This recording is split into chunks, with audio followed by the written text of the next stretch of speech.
Well, the service started. There were some prayers, some songs. The air was thick with incense. We did some of the obligatory up, down, and then we were up for the marathon reading.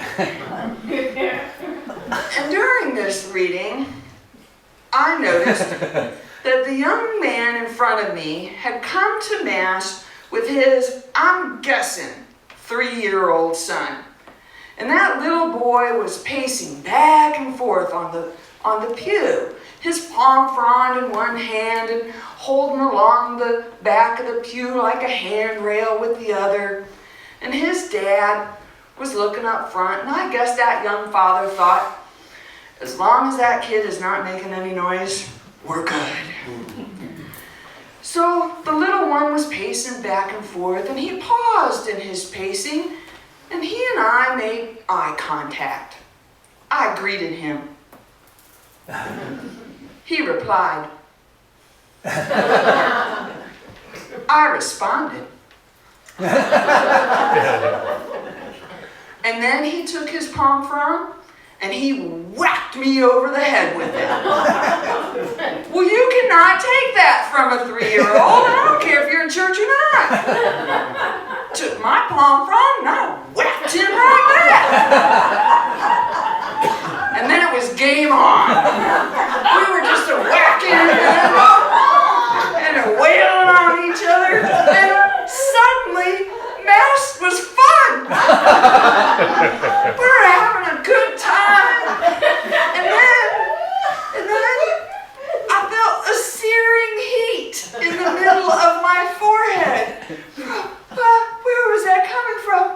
And I looked at the front of the church, and there was my husband next to the priest with the prayer book.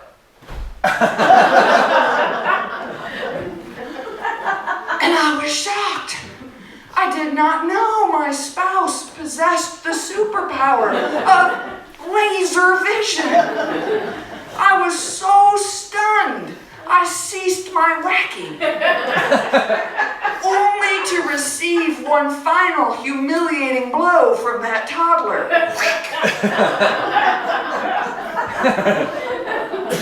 Well, the next Sunday was Easter Sunday, and because of the every other, the kids were with us. Now, my husband Dennis did not say a word to them about the great palm frond incident.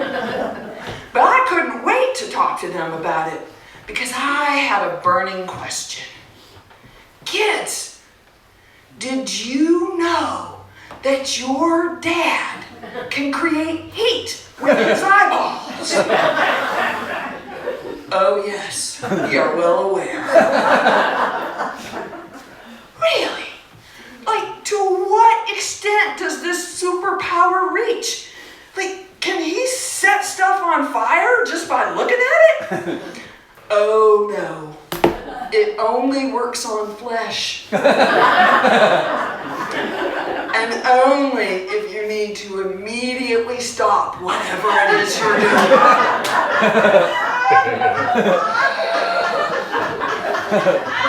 Well, that explained a lot.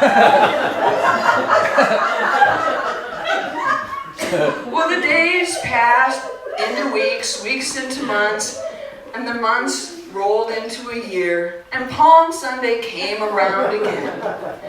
And because of the every other, this time the kids were with us. The 5 of us marched into Mass together. We each received our palm frond. We made our way to the pew, filed in, took our seat. And just before the service began, our son, Patrick, who was 15 years old at the time, reached over and gently, but firmly, took my palm frond from me and said, "You'll get it back after Mass." What a kid. He was trying to protect me from myself. God love him. Well, I thought about that Palm Sunday 15 years later, on a very different Sunday.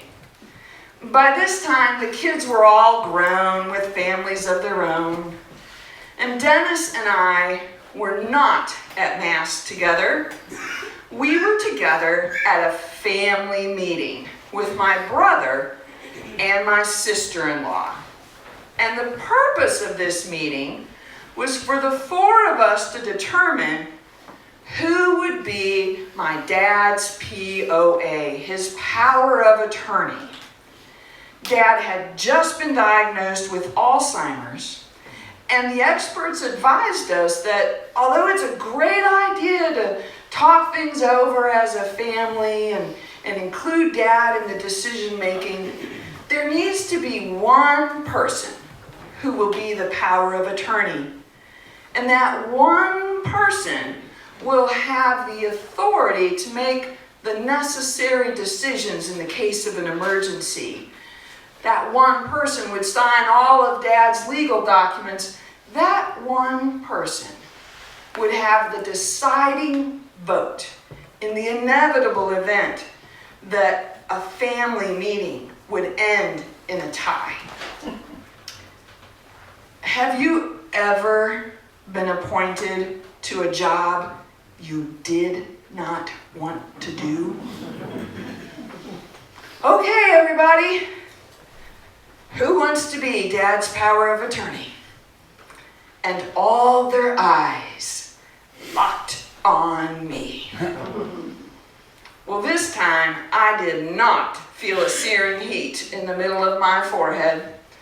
I felt a sinking dread in my heart. Guiding Dad on his journey with dementia was going to require a level of adulting I simply did not possess. I could not be counted on to consistently respond in an adult fashion in my own life. Let's recall the Great Palm Frond incident.